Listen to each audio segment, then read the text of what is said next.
Hey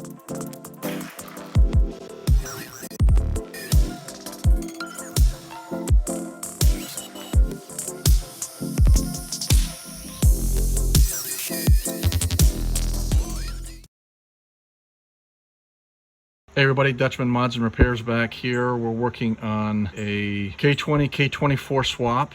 This block is a K24, and we've got the K24 oil baffle and oil pump off, and we're putting the K20 oil pump on. But it's important to note when you do this, you can get, there's some places you can buy the oil pump, the K20 A2 oil pump online, where they actually already have what we're getting ready to show you already done. Or you can do it yourself, so that's completely up to you. If you've got the tools to do it, you can. But we're going to use the bolts from, you want to keep those to put it in.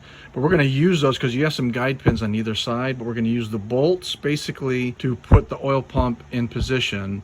And then you can see here what you have to cut out is clearance for this main cap bolt and cap section here. So you're going to have to kind of come up into the oil pump, cut a little bit of this off, and then back down, so when you mount it on there, it's sitting flush all the way across. Okay, so we're going to get that in place, and we'll come back and show you what we're going to do, how we're going to mark it. All right, we're back. We got the oil pump mounted back on there with the two bolts on the side. We've made some marks.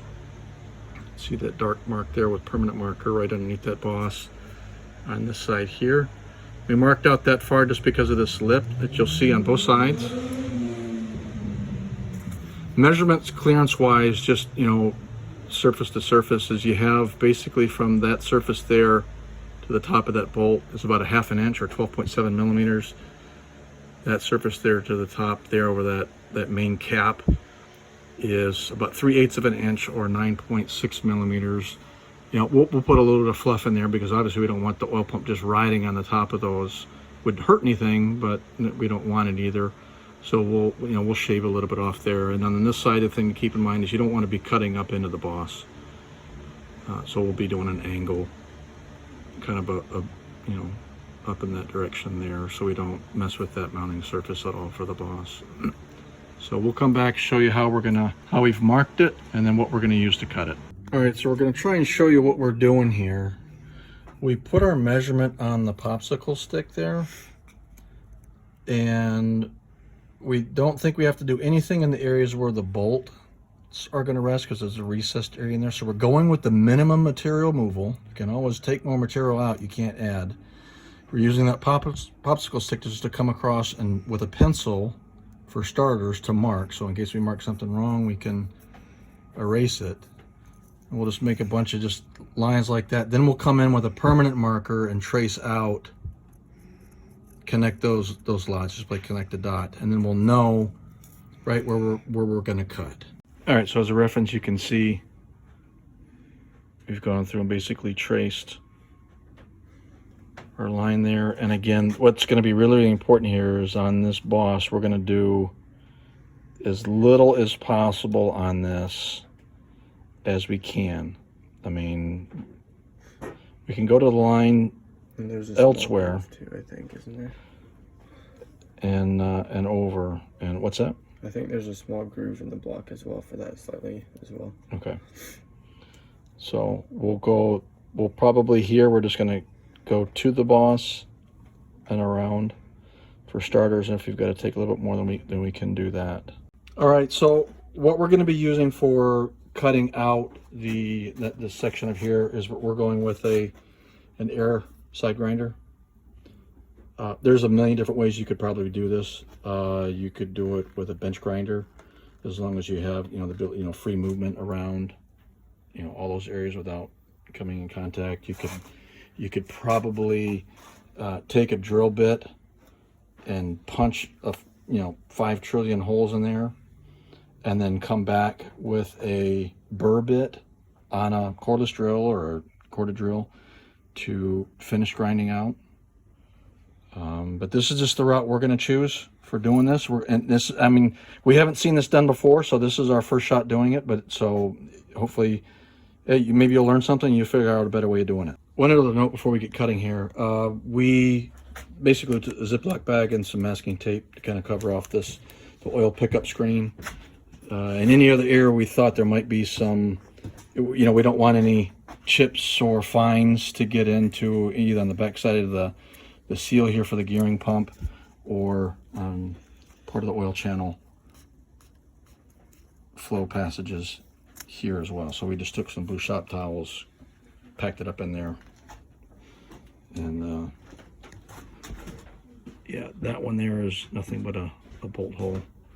The one we plugged up is not. All right, so what we've settled on is we're cutting sections out to make it easier, and we're using needle nose pliers. You go up to the point of your mark, and you just kind of gently rock that, and you'll crack along that line, right? And we'll come back and we'll pretty that up with the bench grinder. But that's how we're doing. We just kind of gone through and just slice, and then with the pliers up to the tip there, and then just slowly, and then just it cracks right along that line. So last bit of video here, I want to kind of show you the whole process and maybe even get a side view here of what we're doing when we do this.